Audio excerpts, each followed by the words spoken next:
உலகத் தமிழ் மக்கள் உங்கள் அனைவருக்கும் எனது அன்பான வணக்கங்கள்.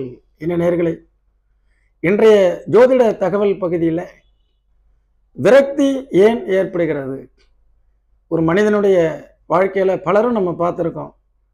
உள்ளுக்குள்ளார கஷ்டங்கள் இருக்கும், வெளியில் தெரியாமல் மகிழ்ச்சியாக வாழ்கிறவங்க இருக்காங்க.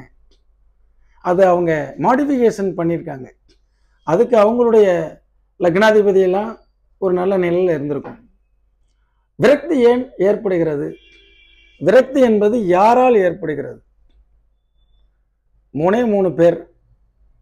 ஒன்று, பேராசைப்பட்டு அது கிடைக்கவில்லை என்றால் அது ராகுவினால் ஏற்படக்கூடிய விரக்தி. அதே மாதிரி இந்த உலக வாழ்க்கையில பற்றே இல்லாமல் ஞான மார்க்கத்தை நோக்கி போகக்கூடியவர்கள் இந்த லோகாயுத வாழ்க்கையில் விரக்தி ஏற்படுவது கேதுவினால். அதே மாதிரி இந்த உலக வாழ்க்கையிலே நாம் ஆசைப்பட்டது எதுவுமே எனக்கு கிடைக்கவில்லை, நினைச்சதெல்லாம் நடக்கவே இல்லை, எதிர்பார்த்தவர்கள் எல்லாம் ஏமாற்றுகிறார்கள், தொட்ட காரியங்கள் எல்லாம் தடைகளாகவே இருக்கிறது, நான் ஏன் இந்த உலகத்தில் வாழ்வதற்கு தகுதி இல்லையா என்றெல்லாம் சனி மூலமாக வரக்கூடிய விரக்தி. இப்ப 3 கிரகங்களுடைய விரக்தி அவருடைய லக்னாதிபதியினுடைய தொடர்பில் இருந்து, லக்னாதிபதியும் வக்கரம் பெற்றுவிட்டால், நீங்கள் எந்த லக்கணமாக வேண்டுமானாலும் இருங்கள், லக்னாதிபதி வக்கரம் பெற்று கேதுவின் சேர்க்கையில் இருந்தால் ஜாதகர் முன்னோக்கி சிந்தித்தாரேயானால் அவரை பின்னோக்கி இழுத்து செல்லும். இதை தான் நம்ம நிறைய பேர் சான் ஏறினால் முழம் சறுக்குகிறது. இப்போ லக்னாதிபதி ஒருத்தருக்கு கேதுவோடு சேர்ந்திருக்கு. லக்னாதிபதி உச்சம் இருந்தாலும் ரெட்ரோகிரேட் ஆகிய கேதுவின் சேர்க்கையில் இருக்கிறதுனால அவர் ஒரு பிளான் போடுறாரு, ஒரு திட்டம் போடுறாரு. இவ்வளோ நான் லான்ச் பண்ணிடுவேன், டார்கெட் அடைஞ்சிருவேன்னு. கடைசியில் பார்த்தீங்கன்னா அதுக்கு ஆப்போசிட்டாக இழுத்துட்டு போகுது. லக்னாதிபதி சனியுடன் சேர்ந்து இருக்கிறார். உழைத்தால் மட்டுமே தான் உயர்வு, கஷ்டம், வலி, எதிர்நீச்சல். அதுவும் லக்னாதிபதி 3ஆம் இடத்தில் இருந்து, அந்த 3ஆம் இடத்திலேயே சனி இருந்து விட்டால், எடுக்கிற முயற்சிகள் எல்லாம் அந்த சனி திசை நடந்து விட்டால் இன்னமும் தடை தாமதங்களும் ஏற்பட்டு அதன் மூலமாக விரக்தி அடைகிறார்கள். அதே லக்னாதிபதி ராகுவுடன் சேர்ந்து அதே 3ஆம் இடத்தில் இருந்து விட்டால் அவர் எடுக்கக்கூடிய முயற்சிகள் பிரம்மாண்டமாக தெரியும், பெரிய தோற்றங்களாக தெரியும். 100 ஏக்கர், 400 ஏக்கர், 500 ஏக்கர் விற்பனையாச்சா மீடியேட்டர் நான் தான். அப்போ நான் போய் நின்னா போதும், 1% கிடைச்சா போதும், 100 கோடி ரூபா ஆச்சா 1 கோடி ரூபா கிடைக்கும், லைஃப்பில் செட்டில்டுன்னு இருக்கும். பெரிய ஆசைகளை காட்டி கடைசியில் பார்த்தீங்கன்னா லக்னாதிபதியுடன் ராகு சேர்க்கை பெற்று 3ஆம் இடத்துல முயற்சி ஸ்தானத்தில் இருக்கும் பொழுது அது பெரிய பேராசையை காட்டி அதை கிடைக்க முடியாமல் செய்யும்போது ஏற்படக்கூடிய விரக்தி. புரியுதுங்களா? லக்னாதிபதி சனியுடன் சேர்ந்திருந்தால் நாம் எந்த முயற்சிகள் எடுத்தாலும் தடைக்கு பின், தாமதத்திற்கு பின் தான் ஓரளவுக்காவது சக்சஸ். இந்த விரக்தி எல்லாம் இது போன்ற இந்த 3 கோள்கள் மட்டுமே தான். சனி, சந்திரன், கேது சேர்க்கை. பாருங்க, விரக்தி மனப்பான்மை இருக்கா இல்லையான்னு பாருங்க. சந்திரன், சனி, ராகு சேர்க்கை. பாருங்க, விரக்தி மனப்பான்மை உங்களுக்கு இருக்கா இல்லையா? தனிமை, பொறுமை, எதையோ ஒன்றை இழந்தது போன்ற சிந்தனைகள். அதே மாதிரி சந்திரன் சனி சேர்க்கை, புணர்வு தோஷம். லக்னாதிபதி சனி சந்திரனுடன் சேர்ந்து 3ஆம் இடத்தில் இருக்கக்கூடியவர்கள் உங்களுடைய முயற்சிகளில் பாருங்கள், போகிறோம் தாலுக்கா ஆஃபீஸுக்கு, பார்த்துடலாம், என்னை கையெழுத்து வாங்கிடலாம், நின்று பார்ப்பாங்க கடைசி வரைக்கும். கடைசியில் தாசில்தார் இன்னைக்கு லீவு அல்லது வரல, அல்லது கூட்டம் சரியான கூட்டம், கிட்ட போனதுக்கப்புறம் இல்லை நாளைக்கு வாங்கங்கிறது. என்ன ஆயிடுது? உடனே ஒரு விரக்தி மனப்பான்மை, நினைத்தது நடக்கவில்லையே. ஆக இதுக்கெல்லாம் என்ன பரிகாரம்? விரக்தி என்பது நெகட்டிவ் கிரகங்களுடைய லக்னாதிபதி தொடர்பு, ரெட்ரோகிரேட் பிளானட்டினுடைய லக்னாதிபதி தொடர்பு. இதில் முன்னெச்சரிக்கையாக இருங்கள், முன்பே திட்டமிடுங்கள், அதற்குண்டான ஆட்களை தேர்ந்தெடுங்கள், ஒரு டீம் ஒர்க்காக செயல்படுங்கள். இது போன்று செய்வீர்களே ஆனால் இதிலிருந்து இந்த விரக்தி மனப்பான்மையிலிருந்து வெளியில் வரலாம். அல்லது நாம் என்னதான் மண்ணில் உருண்டு உருண்டு ஓடினாலும் ஒற்றுதான் ஒட்டும், அதை நிம்மதியாக ஏற்றுக்கொள்வோம் என்று எடுத்துக்கொண்டீர்களேயானால் கண்டிப்பாக விரக்தியிலிருந்து வெளிவரலாம். இன்னொரு நிகழ்ச்சியில் மீண்டும் சந்திப்போம் நண்பர்களே. இன்று கேள்வி பதில் நிகழ்ச்சியில 194வது பகுதியிலுக்கு வந்துட்டோம். இதுல யாரெல்லாம் என்னென்ன கேள்வியெல்லாம் கேட்டிருக்காங்கிறத பார்க்க போறோம். ஜாதகப்படி திடீர் சம்பவங்கள் எப்படி நடக்கிறது, அதான் 8ஆம் பாவகம் வேலை செய்யும் பொழுது. அதை சுசிலா ராஜேந்திரன் அவர்கள் நன்றி சார், நன்றி. ரிஷப ராசியின் பலவீனங்கள் அதை பார்த்து இருக்கிறார் ஒருத்தர். Sir, I am trying government job, which time get marriage, which time? 4/8/92 8:45. திருமணம் எப்பொழுது நடக்கும்? அரசு உத்தியோகத்துக்கு நிறைய விளக்கங்கள் சொல்லியாச்சு. அரசு வேலை கிடைக்குமா பாருங்க, நம்ம கேள்வி பதிலே அதிகமாக தான் கேட்டிருப்பாங்க.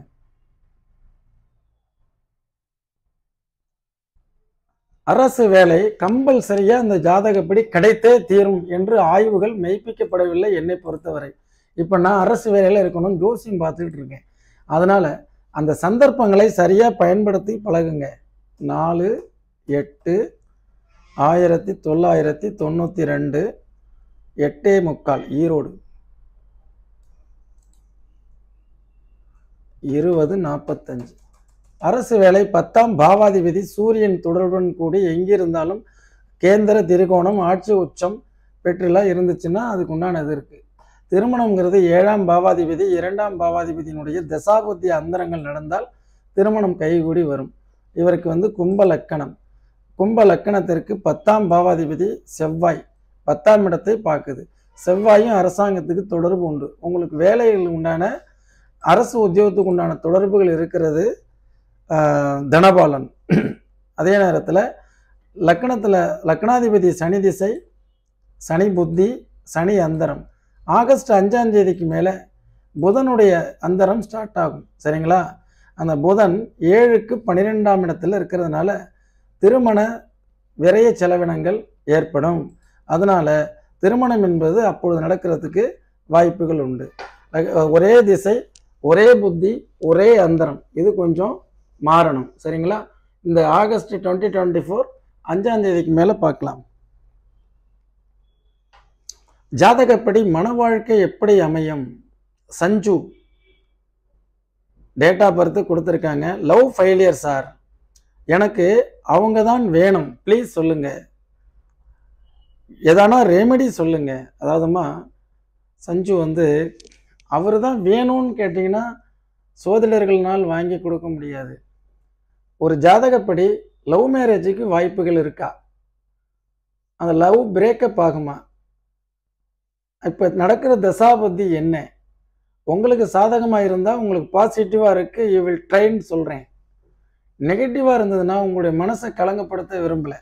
சரிங்களா? நீங்கள் தான் தைரியமாயிக்கணும். லவ் ஃபெயிலியர் 5/7/5/8/12 போய் மறைஞ்சிருந்ததுன்னா லவ் ஃபெயிலியர்.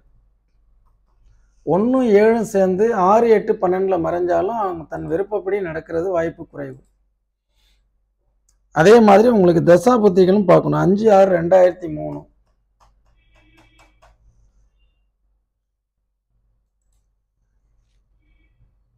19:40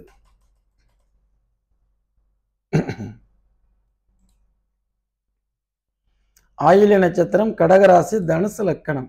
சரிங்களா? இந்த ஜாதகத்திற்கு 7ஆம் பாவாதிபதி 5ஆம் இட தொடர்பு, காதல் தொடர்பு வருதுங்க. 7க்குடையவன் 5ஆம் இட தொடர்பு, காதலுக்கு உண்டான அந்த தொடர்பில் இருக்குது. சுக்கிர திசையில் 8ஆமாதிபதி சந்திரனுடைய புத்தி, அதுதான் லவ் பிரேக்கப். இந்த மார்ச் மாதத்துக்கு பின்னாடி நடந்திருந்ததுன்னா சரிங்களா? அதே மாதிரி இந்த லக்னாதிபதி 8ஆம் இடத்துல உச்சம். இந்த பெண் ஜாதக அடிப்படையில் சுக்கிரனுடைய திசை இப்போ போயிட்டுருக்கு. சந்திர புத்தி உங்களுக்கு 8ஆம் இடத்தில் இருப்பதால் டிஸ்கண்டினியூ. இது இந்த 2025 நவம்பர் வரைக்கும் இது மறுபடியும் ரீஜாயிண்ட் ஆகுமாங்கிறது சந்தேகம்தான். எனவே காதலுக்கு தொடர்பு இருக்குது. நீங்கள் காதல் பண்ணுவீங்க, 7ஆம் பாவாதிபதி 5ஆம் இடத்துல இருக்கு. 5 கூடியவனும் 3ஆம் இடத்துல ரொம்ப எஃபர்ட் எடுத்து பண்ணணும். இப்போ நடக்கிற புத்தி கெட்டு போச்சு. 8 கூடியவன் நடந்தாலே ஏதாவது டிஸ்கண்டினியூ.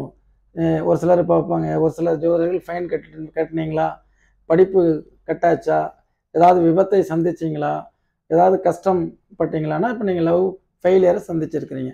காலமே பதில் சொல்லும், காத்திருங்கள். அடுத்தது மேஷம், எதில் ஜாக்கிரதையாக இருக்க வேண்டும்? ஐயா வணக்கம். கிருஷ்ணவேணி, டேட் ஆஃப் பர்த்லாம் கொடுத்துட்டாங்க. லோகேஸ்வரன், விதி எப்படி இருக்கும்? விதி பற்றி நான் உங்களுக்கு இது போட்டிருக்கேன், வீடியோ பாருங்க.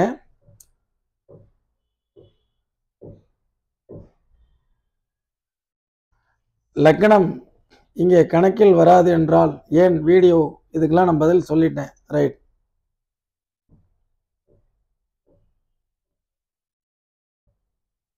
என்ன திசை நடக்கிறது?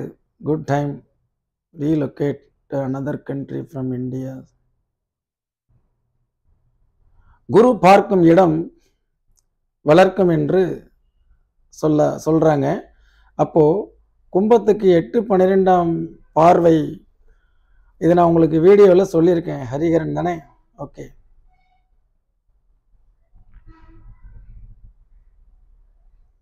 கடக ராசிக்கு sir, is it good time to relocated another country? ஜாதகத்தை பார்த்துக்குங்க, திசா புத்தி எல்லாம் பார்த்துட்டு அதுக்கப்புறம் முடிவு பண்ணுங்க, சரிங்களா? அடுத்தது மாப்பிள்ளை அஸ்வினி நட்சத்திரம் மேஷம், அதுக்கு அடுத்தது பெண் மூல நட்சத்திரம் தனுசு, ரஜி பொருத்தம் இல்லை, திருமணம் கூடாதுன்னு சொல்றாங்க. ஜாதகம் பார்த்ததுக்கு ஆனால் 2 வீட்டிற்கும் பிடித்திருக்கு, திருமணம் செய்யலாமா? யாருக்கும் எந்த பிரச்சனையும் வராதா ஐயா? அதாவது பாத ரஜ்ஜு என்ன செய்யும், பாத ரஜ்ஜு என்ன செய்யும்னு அழகா ஒரு வீடியோ போட்டிருக்கேன், தயவுசெய்து அதை பாருங்க. அந்த இது யாருக்குமே டோட்டலாக இது டிராவல் சம்மந்தப்பட்ட விஷயங்கள். அதாவது இந்த லைஃப்பில் பார்த்தீங்கன்னா அடுத்தவங்களோடைய இணைஞ்சு அவங்களுக்காகவே, அவங்க முன்னேற்றத்துக்காகவே அவங்க லைஃப் கூடவே ட்ராவல் பண்ணிகிட்டு இருக்கிறது. இவங்களும் அதே மாதிரியே இருப்பாங்க, ஃப்ரெண்டுன்னு. இதனால் பிரச்சனைகள் 2 பேருக்கும் மனஸ்தாபம் வரலாங்கிறத எனக்கு கிடைத்த செய்தி. மற்றபடி விபத்தோ அதே மாதிரி உயிருக்கு ஆபத்தோ பிரிவினையோ வர்றதுக்கு சான்ஸ் இல்லை. என்னன்னா 2 பேருடைய நட்சத்திரங்கள் ஒரே நட்சத்திரமாக இருக்கிறதுனால ஒரே மாதிரியான திசையை எதிர்கொள்வாங்க. சம வயசு இருந்ததுன்னா சுக்கிர திசை ஒரே மாதிரி ஓடும், சூரியன் சந்திரன் செவ்வாய் இது மாறி இருந்தால் நன்றாக இருக்கும் அப்படிங்கிறதுக்காக சொல்லப்பட்டிருக்கு. 2 பேரும் லவ் பண்ணிட்டீங்கன்னா தயவுசெய்து கல்யாணத்தை பண்ணுங்கன்னு அந்த வீடியோவில் சொல்லியிருக்கேன், பாருங்க. 5ஆம் இடத்தில் ராகு சந்திரன் எப்படி இருக்கும்? ரைட். முரளி கன்னி ராசி அஸ்தம், சரி. கன்னி ராசி 3 ராகு. பணவரம் 3 எப்படி இருக்கு சார்? கேள்வியே சரியா புரியல. 9-11-77. கேள்வி கொஞ்சம் தெளிவா கேளுங்க, அல்லது தமிழ்லையும் டைப் பண்ணுங்க. இங்கிலீஷ்னா எனக்கு புரியும்படி இருந்தால் பார்க்கலாம். 9-11-1977 5:30 AM.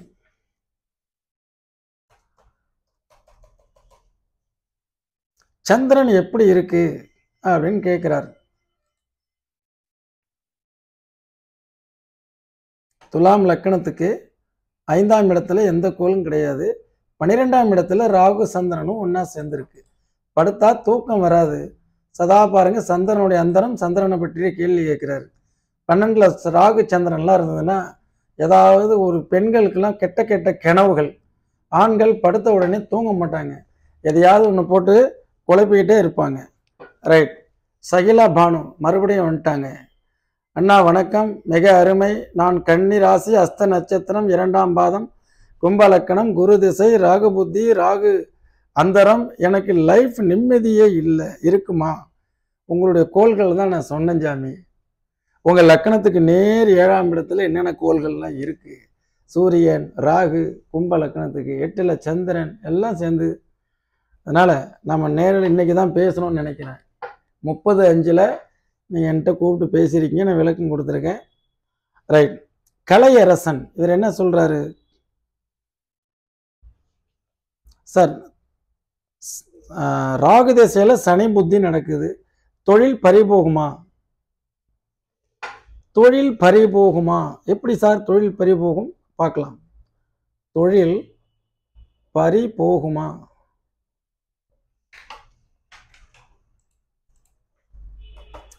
கலையரசன் 17/4/89 17/4/1989 16:05 மயிலாடுதுறை. 10ஆம் பாவகம் கெடணும் அல்லது சனியினுடைய திசாபுத்தி நடக்கணும். அப்பதான் இந்த கேள்வி வரும். சனி புத்தி நடக்குதா பாருங்க. இதான் தசாபுத்தி சொல்லும் சூட்சுமம். 10ஆம் பாவகம் கெடல, சனி புத்தி போகும். சனி தான் 10ஆம் இடத்தை பார்த்து, சனியினுடைய புத்தி 2022 ஆரம்பிச்சது. இந்த வருஷ கடைசி வரைக்கும் தொழில் நடக்குமா பறிபோகுமாங்கிற கேள்வி வருது. இவர் பொதுவாகவே தொழிலே, இவருடைய தொழிலாதிபதி யாரு? புதன் 8இல் மறைவு. 10 8இல் மறைஞ்சதுனாலும், விரையாதிபதியோட சேர்ந்து இருந்தாலும், லக்னாதிபதியுமே 8ஆம் இடத்துக்கு போயாச்சுனாலும், இவர் தன்னுடைய பெயரில் பிஸ்னஸே பண்ணக்கூடாது. இதான் இப்போ உங்கள் பேரில் தொழிலே, சொந்த தொழிலே பண்ணக்கூடாது. நீங்கள் வேறு உங்களுடைய பார்த்தீங்கன்னா என்ன வயசு, ரைட், உங்களுடைய மனைவியினுடைய ஜாதகத்தை எடுக்கணும். 7 குடையவன் பாக்கிய ஸ்தானத்தில். அதான் பரிகாரம். எல்லாரும் பரிகாரம் கேட்குறீங்க சார், இதுக்கு என்ன பரிகாரம்? முதல் போட்டு உடைச்சி 100 பேரை வச்சு வேலை வாங்கி பிஸ்னஸ் லாஸ் ஆகி என்கிட்ட வர்றாங்க. நான் எங்கே உட்காந்துருக்கேன்? பிஸ்னஸ் ஏரியாவில் உட்காந்துருக்கேன், திருப்பூர். என்ன மாதிரியான ஊரில் இருக்கக்கூடிய ஜோசியர்கிட்ட தொழில் பற்றி நல்ல அனுபவம் இருக்கும். நான் எடுத்தவொடனே உங்களுக்கு என்ன சொன்னேன்? சனி என்ற ஒரு புத்தி நடந்தாலோ, திசை நடந்தாலோ, 10ஆம் பாவகம் கெட்டாலோ இந்த தொழில் நடக்குமா பறிபோகுமாங்கிற திசை வரும். ஆனால் சனி புத்தி நடக்குதுன்னு நீங்களே போட்டிருக்கிறீங்க. நான் இப்போ தான் அதை படிக்கிறேன். ரைட், ராகு திசை சனி புத்தி. இப்போதைக்கு இந்த பிஸ்னஸ் அப்படிங்கிறது உங்கள் பேரில் பண்ணக்கூடாது. அதனால் ஜாதகத்தை தெளிவாக பார்த்துட்டு செய்யுங்க. கடகராசி குரு பயிற்சி பலன்கள். சிவானந்தன் வாழ்க கடகம் ஆயில்யம் 2024 வெற்றி நிச்சயம். ஜெய் ஸ்ரீராம் துணை என்றும். வாழ்த்துக்கள் சிவானந்தன் சார். பாசிட்டிவாக இருங்க, பாசிட்டிவாக நடக்கும். சிம்ம ராசி குரு பயிற்சி பலன்கள் ஃபார் சிவா வித் லவ்லி மகம் நற்பவி அப்படின்னு பாக்கியலட்சுமி போட்டிருக்கிறாங்க. வாழ்த்துக்கள். மக நட்சத்திரம். அருமையான விளக்கம் ஐயா. பிரேமாஸ்ரீ வாழ்த்துக்கள். எனக்கு கன்னி லக்கணம் கடக ராசி 5ஆம் இடத்தில் ராகு சந்திரன் சேர்க்கை. அதான் ராகு சந்திரன் எப்படி இருக்குன்னு நான் போட்டிருக்கேன். புரியுதுங்களா? கன்னியா லக்கணத்திற்கு மகர ராசியில் இருக்கும் ராகு. மகர ராகு, கடக ராகு, கேதுக்கெல்லாம் பெரிய கெடுதல் இல்லை. ஞானம், அறிவு, பிடிவாதம், எதையாவது ஒன்று ஆராய்ச்சி, ரிசர்ச் ஓரியன்டில் போவாங்க. 10ஆம் அதிபதி 8இல் இருந்தால் 10 குடையவன் 8இல் 10க்கு இது லாபம். 11ஆம் இடம் இருந்தாலும் 8ஆம் பாவக தொடர்பு ஸ்ட்ரகிள், போராடி தான் கஷ்டப்பட்டு தான் மேன்மைக்கு வரணும். மேச ராசி குரு பயிற்சி பலன். மகர ராசி மகரம் சார்னு கேட்டிருக்காரு. எல்லா ராசியும் தான் போட்டிருக்கேன் சாமி. வரலைன்னா குரு பயிற்சி பலன்கள் பிடிஎஃப் கொடுங்கன்னு எனக்கு வாட்ஸ்அப்பில் வாங்க. நான் ஒரு பிடிஎஃப் இது அனுப்பி விடுறேன். பிடிஎஃப்ல ப்ளே ஸ்டோர் ஒரு லிங்கை தட்டினீங்கன்னா 12 ராசிக்கு வந்துடும். உங்கள் ராசி எதுவோ அது இந்த ராசிக்கு எனக்கு அனுப்பிவிடுங்கன்னா, உங்கள் ராசி பற்றி எத்தனை வீடியோக்கள் என்னென்ன பேசணும்னா எல்லாமே ஒரே பிளேலிஸ்ட்டில் வச்சுருக்கேன். அது பார்த்துக்கலாம். அடுத்தது முத்து முருகன் ஐயா வணக்கம். கன்னி லக்கணம் ராகு திசை, ஆசிரியராக பணிபுரிகிறேன். 8ஆம் இடத்தில் ராகு. இனி சிக்கல் ஏதேனும் வருமாங்க ஐயா? எதுக்குங்க ஐயா? நீங்கள் உங்களுக்கு நீங்கள் பார்த்தீங்கன்னா 10ஆம் பாவகத்தின் புதன் அல்லது குரு லக்கணம் உங்களுக்கு சரள இதாக லக்கணம், அதாவது உபய லக்கணம், உபய ராசிகள் இப்படியெல்லாம் இருந்ததுன்னா அரசு துறையில் இருக்கலாம். சிம்ம லக்கணம், விருச்சிக லக்கணம், கும்ப லக்கணம், ரிஷப லக்கணமும் ஆசிரியர் உத்தியோகத்துக்கு தகுதியுடையவர்கள். அவங்களுக்கு என்ன திசாபுத்தி நடக்குது? 19/7/67.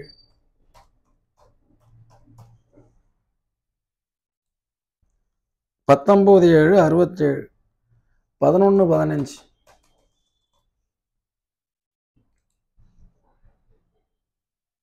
கன்னி லக்கணம். இவர் ஆசிரியர். பார்த்தீங்களா?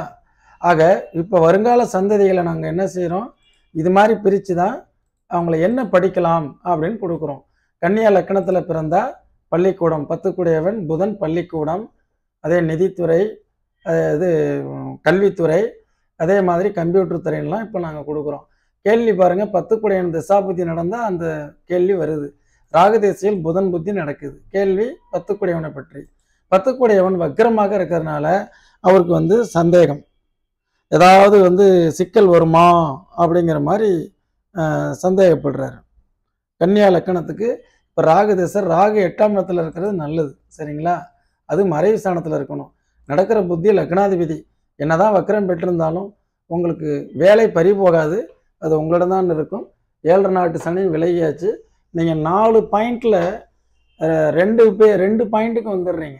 தனுசு ஒரு ஆசிரியர், கன்னி லக்கணம் ஒரு ஆசிரியர். சரியா போச்சுங்களா? ஆக ஆசிரியர் ஃபீல்டிலிருந்து நீங்கள் வெளியில் வர மாட்டீங்க. வாழ்த்துக்கள். அடுத்தது நாம் இன்னைக்கு நம்ம 194வது பகுதியில் நேயருடைய கேள்விகளுக்கு எமது அறிவில் பட்டறிவில் பட்ட விஷய ஞானத்தை கொண்டு சொல்லியிருக்கிறேன். மீண்டும் 195இல் சந்திப்போம். என்றும் உங்கள் ஜோதிட வாழ்வியல் ஆலோசகராக. நன்றி, வணக்கம்.